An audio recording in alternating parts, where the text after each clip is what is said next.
또 이 하나님이 여러분들을 끝까지 사랑하시는 그 사랑 속에서 행복한 8월이 되시기를 축복합니다.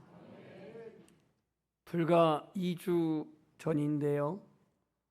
2주 전에 무슨 일이 있었냐면 저희 가족의 형님이 돌아가셔서 장례를 치르게 됐었습니다.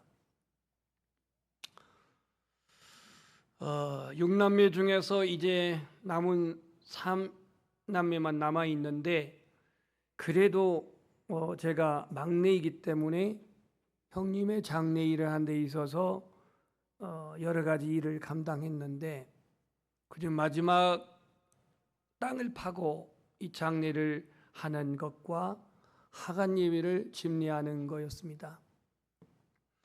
날씨가 32도, 3도 되는 그런 상황에서 이 땅을 파는 일이 쉬운 일이 아니었습니다. 여러분 혹시 주중에 땅 파보신 분? 이 땅도 이게 그냥 삽으로 파는데 이 척박한 땅은 보통 힘든 게 아닙니다. 풀뿌리도 많고 해서 불과 이게 매장이 아니기 때문에 1m 20에서 약 80, 이 정도의 면적에 깊이 50cm를 파는데 이게 쉬운 일이 아니더라고요. 평상시 하는 일도 아니고. 그래서 제가 정확히 한 반절은 제가 파고 또 사촌 고모님의 그 막내 아들인, 걔도 막내입니다. 막내 아들인 이 사촌, 고종사촌 얘가 또 한 반절 파고 그래가지고 이제 장례를 치르게 됐는데 평상시에 이제 형님은 화장한 것을 싫어했습니다. 그래서 내가 죽게 되면은 장례를 치러달라고 유언을 저한테 좀 했어요.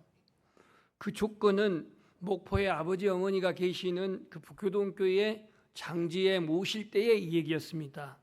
참고로 아버지 어머니가 매장으로 장례를 치렀기 때문에. 그런데 목포에서는 이제 직계가 아니라고 하는 것 때문에 허락이 되지 않았습니다. 담임 목사가 1년 선배이고 관리 장로님이 인 후배 장로님이어도 어쩔 수가 없었습니다. 그렇다고 제가 노비란 것도 아니고 그래서 이제 고향으로 가게 됐는데 고향으로 가게 된 것을 접하고 형님이 나 화장해 바꿔줬어요. 뜻이.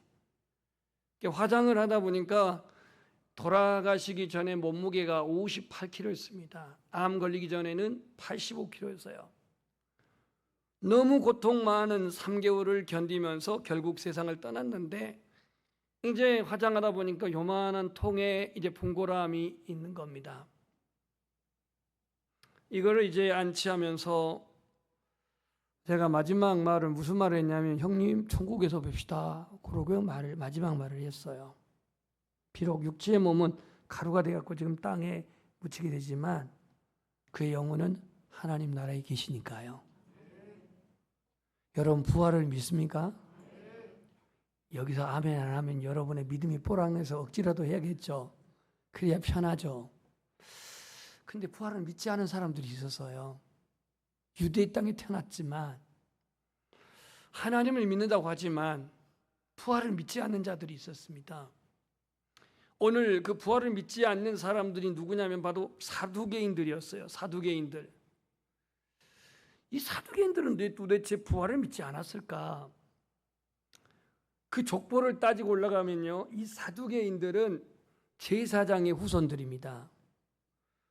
정확히는 이 사독이라고 하는 제사장이 어디에 나오냐면 사무엘하 8장 17절에 나오는데 다윗 왕 때의 제사장이었고 그 아들 솔로몬 때의 제사장을 한 사람이 사독입니다.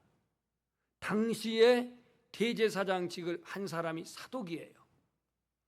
나중에 바벨론 70년 포로 생활하고 돌아와가지고 예루살렘 성전을 재건했습니다. 이걸 소위 수르바벨 성전이라고 부르는데 이 성전을 재건한 이후 계속 제사장들은 성전 제사를 집례하면서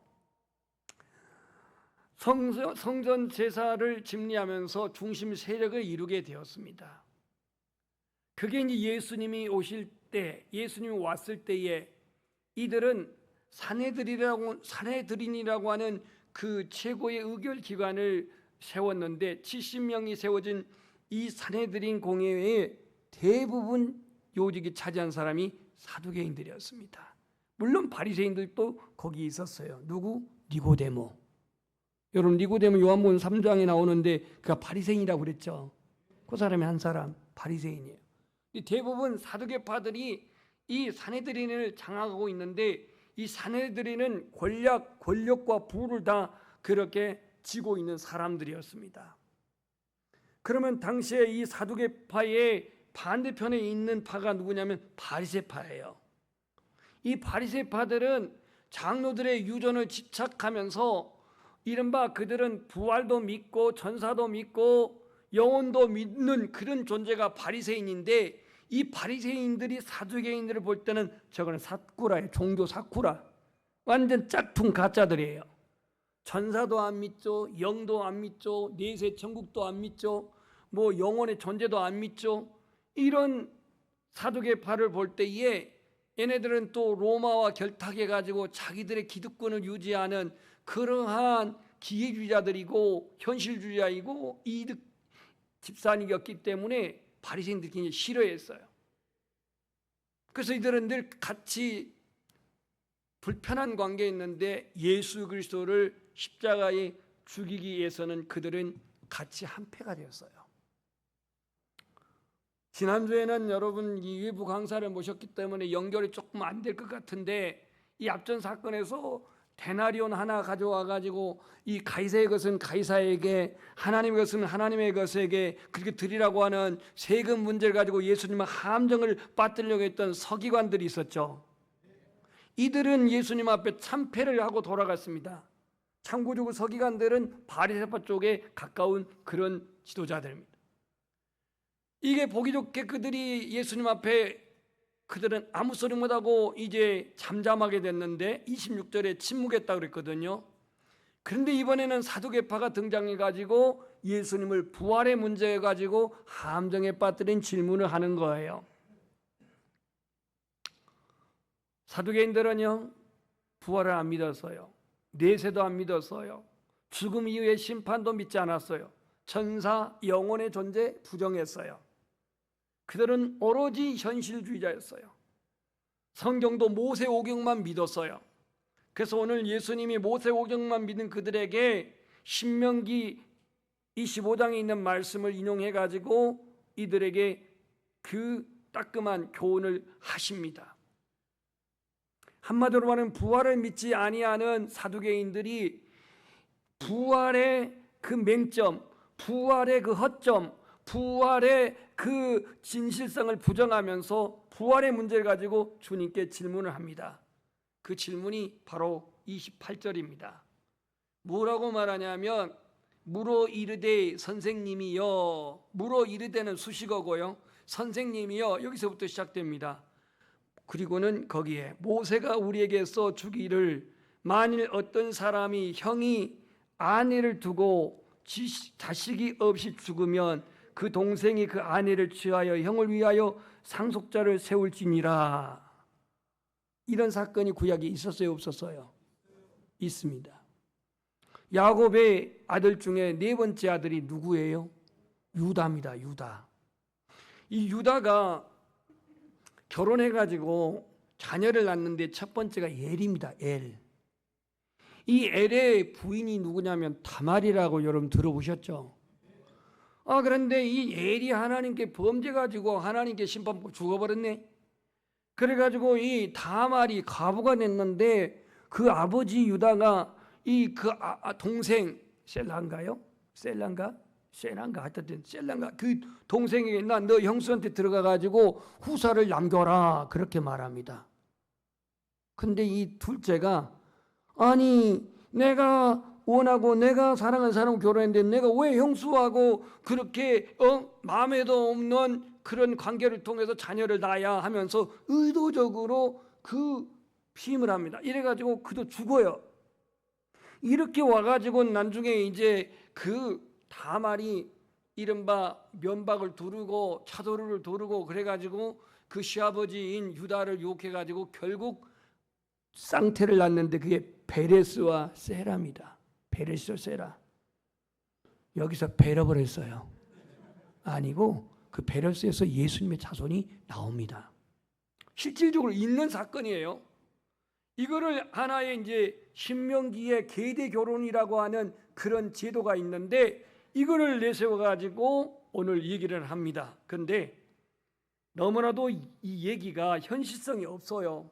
29절 보세요. 7형제가 있었는데, 많기도 많아요.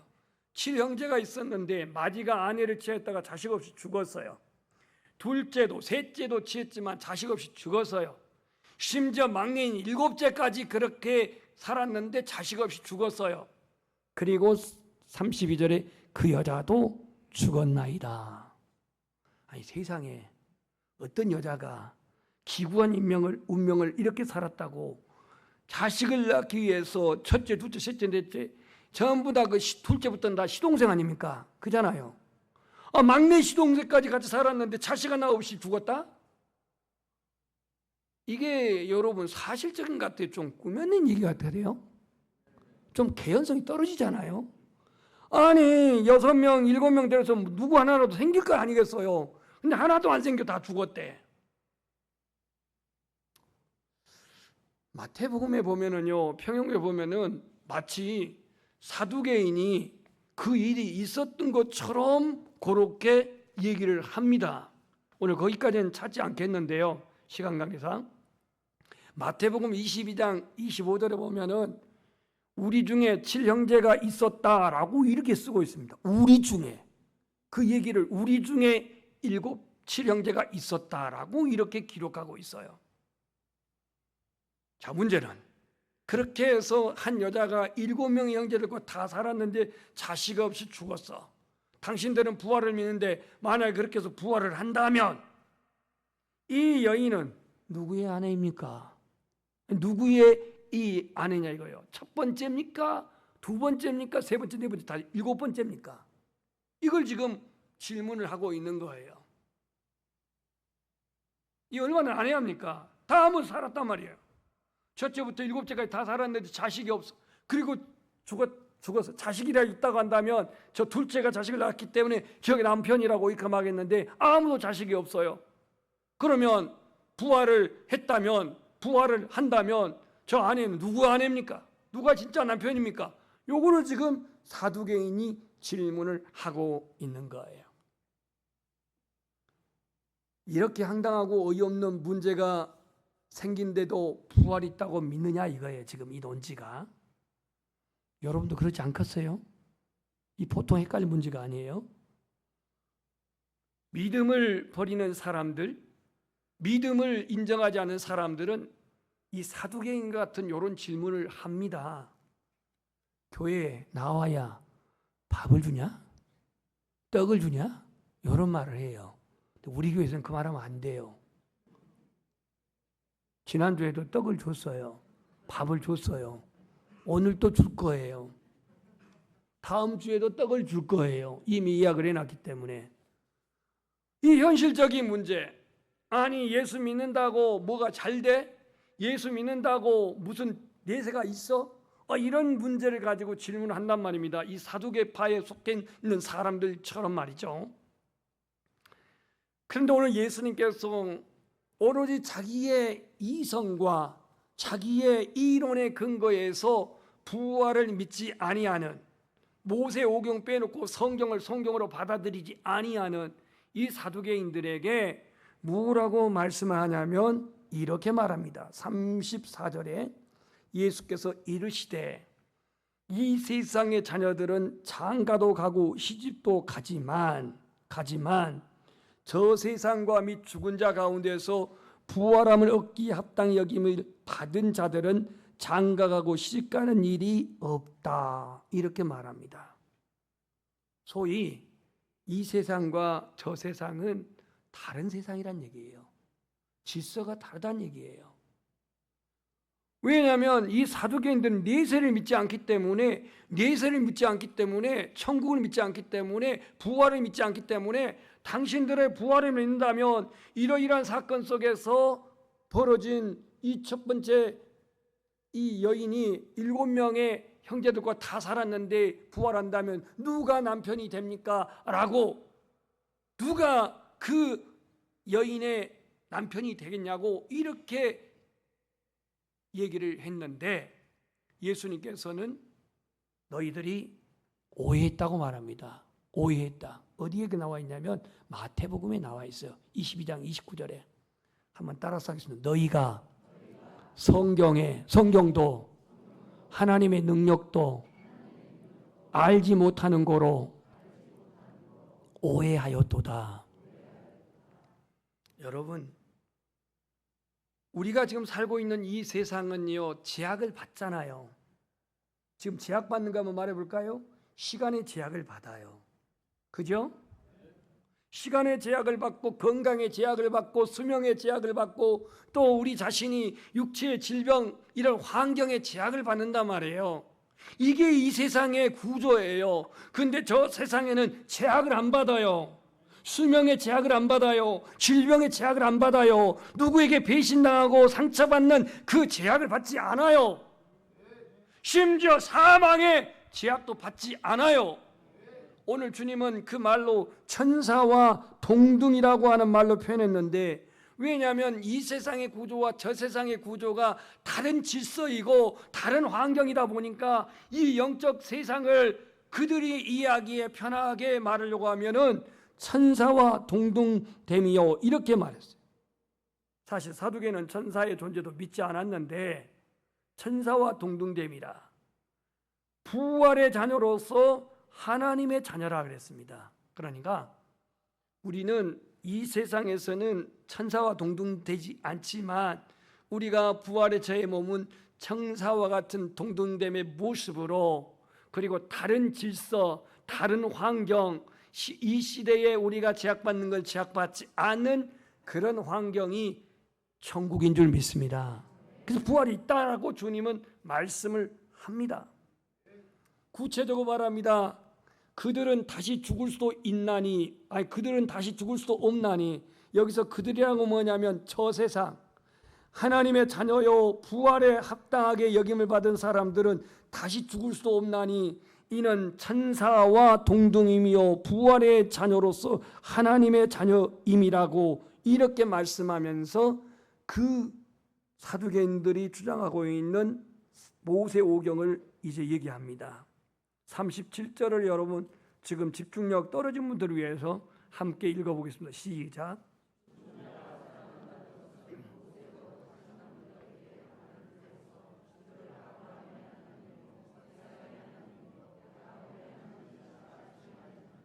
이 얘기가 지금 무슨 얘기냐면, 죽은 자가 살아난다는 것은 모세도 떨기나무 가운데서 그가 하나님의 소명을 받을 때에 주는 아브라함의 하나님이요 믿음의 조상, 이삭의 하나님이요 야곱의 하나님이시라 칭하였나니 그 하나님은 죽은 자의 하나님이 아니요 어떤 자의 하나님?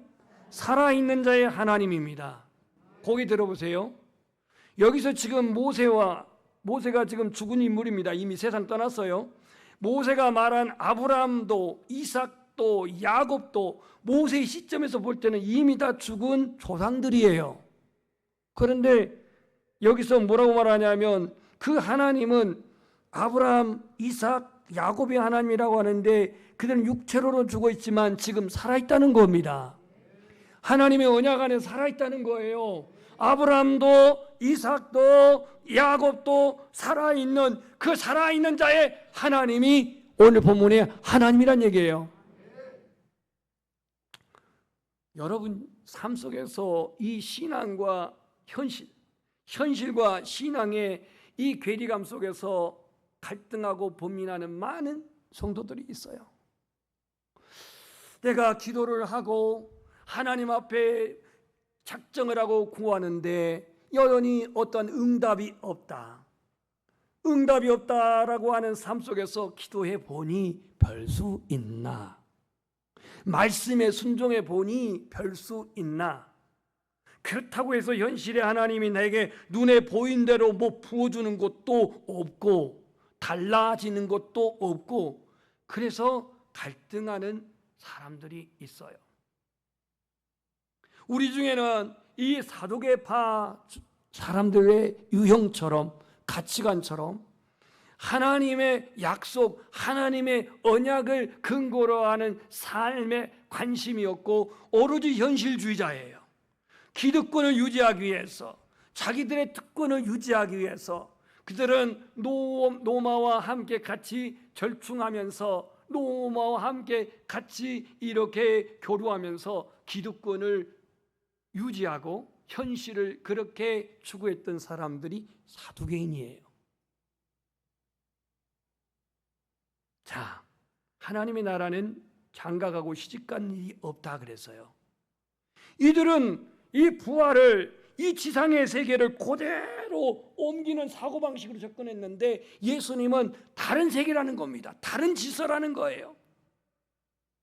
저 시대, 저 나라는 환경에 맞는 몸의 형태가, 생활 방식이 다르다는 거예요. 여러분, 한번 불편한 질문해 봅시다. 난 죽어도 지금 남편하고 다시 만날 거야. 나는 죽어도 지금 아내하고 다시 살 거야. 이런 분들은 한번 손 들어보세요. 그래도 두 분 있네요. 말하지 않겠습니다. 아니, 그냥 손을 드는데 눈치는 왜 봐요? 와. 미쳐서. 내가 미쳤냐? 다시 만나게? 다시 살게? 이게 여러분 현실 아니에요? 다시 살 일 없으니까 걱정 붙들어 매세요. 원앙색같이 잘 어울리고 금실이 좋고 어쩌고 해도 하나님 나라는 결혼의 관계가 아닙니다. 혈연의 관계가 아닙니다. 하나님 나라에서 내 여보 어디 있어? 내 여보가 어디 있어? 없어요. 이 땅에서 아무리 여보 해도 거기서는 당신 누구요? 이럴 겁니다. 영혼인데 영혼인데 거기에 여보가 어디 있고 아들이 어디 있냐 이거예요. 사두개인들은 지상에서의 그들은 현실주의자였기 때문에 그 그 명예, 그 권력 이거를 그대로 부활하면 가져가지 않겠나? 거기서 그대로 결혼생활 하지 않겠나? 이 사고방식을 할 수 있었어요. 근데 주님은 오해했다고 그래요. 없다는 겁니다. 장가가는 일이 없다, 시집간 일이 없다, 이렇게 말하고 있어요. 부활 후에 저 세상에 우리는 누군가의 남편이나 누군가의 아내가 아니라 오로지 그리스도의 신부, 하나님의 거룩한 자녀입니다. 부활의 삶은 이 세상에서 상상할 수 없는 다른 차원의 삶이라는 것을 사두개인들은 알지 못했고 그들은 믿으려고 하지도 않았습니다. 그래서 예수님은 오늘 그 사두개인들이 믿는 모세오경을 통해서 이 말씀을 한 거예요. 우리 한번 따라서 하겠습니다. 하나님에게는 모든 사람이 살았느니라. 우리 하나님은 살아있는 자의 하나님이에요. 하나님이 살았다 죽었다 이긴 거 아니라 하나님은 누구의 하나님이냐? 그 언약 안에서, 복음 안에서, 믿음 안에서 하나님의 자녀로 선택받은 그 믿음이 살아있는, 그 신앙이 살아있는 자의 하나님이란 얘기예요. 살아있는 자의 하나님. 육체는 죽어 땅에 가도 아브라함도 그렇게 장사 지는 바 되었어요. 헤브론 그 막벨라 굴이라고 한 곳에 말이죠. 이삭도 마찬가지고 야곱도 마찬가지지만 그러나 하나님이 보실 때 그들은 살아있는 자였어요. 살아있는 자. 하나님 약속 안에서 살았던 살아있는 자였다는 얘기죠. 오늘 우리는 성경을 안다고 하면서도 막연하게 아는 자들이 많아요. 막연하게 안다 보니까 믿음이 현실에 부딪힐 때에 자신이 생각하는 잘못된 지식으로 그냥 판단해버립니다. 판단해버려요. 적어도 핵심은 안다고 하지만 현실에서의 믿음은 힘도 영향력도 전혀 나타나지 않고 있어요. 성도가 하나님의 은혜와 능력을 경험하지 못하니 하나님에 대한 믿음, 하나님에 대한 신뢰가 어찌 생깁니까? 때문에 이 사두개인들처럼 현실과 타협하고 기득권을 쫓아가고 세속화된 삶만 추구할 뿐입니다. 세상이 전부인 것처럼 심판도 부활도 믿지도 인정하지도 않아요. 누가 말한 것처럼 먹사니즘. 먹사니즘이 뭐예요? 잘 먹어야 돼요. 찰사니즘. 이게 전부인 것처럼 생각해요. 내가 먹사니즘에 잘 먹는다고, 내가 찰사니즘 잘 사는다고 이게 뭐 영원합니까? 다 유통기간이 있고 유효기간이 있는 거예요. 믿음이 약해서 육체의 정욕에 내가 넘어지고 그래서 실수하게 되면 변명을 합니다. 지속 반복하여 현실의 유익과 만족을 위해서 진리를 무시하고 산다면 그 어찌 믿음으로 산다고 말할 수 있을까요? 우리 한번 고백합시다. 믿음을 따라 사는 사람은 현실을 따라 살아가는 것이 아니고 현실 요구에 순종하기보다 하나님 말씀에 순종하는 것, 이게 그리스도인입니다. 성도가 진짜 부활에 참여하는 그 천국 백성, 오늘 3절에 말했는데 저 세상과 및 죽은 자 가운데서 부활함을 얻기에 합당히 여김을 받은 자들은 이렇게 말했어요. 부활에 참여하기에, 부활을 얻기에 합당하게 여김 받은 자들이 곧 하나님의 자녀라고 말합니다. 그럼 누가 부활함을 얻기에 합당한 자입니까? 누가 부활에 합당함을 얻기에 여김을 받은 사람이냐 이거예요. 현실에 안주하고 사두개 파처럼 타협하고 자신들의 육체의 정죄도 사는 사람이 부활함을 얻기에 합당히 여김을 받은 자입니까? 아닙니다. 현실을 믿음의 눈으로 보고 믿음으로 현실을 극복하고 믿음으로 자신의 내적 싸움을 이겨내고 그러니까 하늘의 소망을 가지고 살아가는 사람이 부활함을 얻기에 합당히 여김을 받은 사람인 줄 믿습니다. 아무리 현실이 힘들고 고통스럽고 불만스럽고 손해보는 것 같아도 끝까지 믿음으로 사는 사람, 이 사람이 부활함을 얻기에 합당히 여김을 받는 사람인 줄 믿습니다. 이렇게 말했더니 반대편에 서 있는 바리새파 중 그쪽에 속해 있는 서기관이 뭐라고 대꾸하는지 39절을 보시면 서기관 중 어떤 일이 말하되 선생님 잘 말씀하였나이다 그랬어요. 사두개파들이 찍소리 못하고 그렇게 있으니까 반대쪽에 있는 이제 바리새파 쪽에 가까운 이 서기관이 선생님 참으로 말씀 잘했습니다 라고 이렇게 말합니다. 자, 그렇다면 부활을 믿지 아니하는 그들에게 속 시원하게 부활이 있다고 예수님 말했을 때에 서기관의 그 반응은 잘 말씀하였나이다 그랬습니다. 성경을 필사하고 성경을 연구하고 성경을 가르쳤다고 하는 서기관들, 주님이 가르침에 인정을 했지만 그들이 성경 주님을 메시아로 믿었나요? 아닙니다. 믿지 않았습니다. 오늘 이렇게 서기관은 반응했는데 사두개인들은 어떻게 반응했는지 40절 읽어보고 오늘 말씀 정리하겠습니다. 시작. 그들은 아무것도 감히 더 질문하지 더 물을 수 없었다라고 이렇게 기록하고 단락이 끝납니다. 여러분, 현실과 믿음, 신앙과 믿음, 이게 오늘 사두개인에게서는 너무나도 괴리감이 있었어요.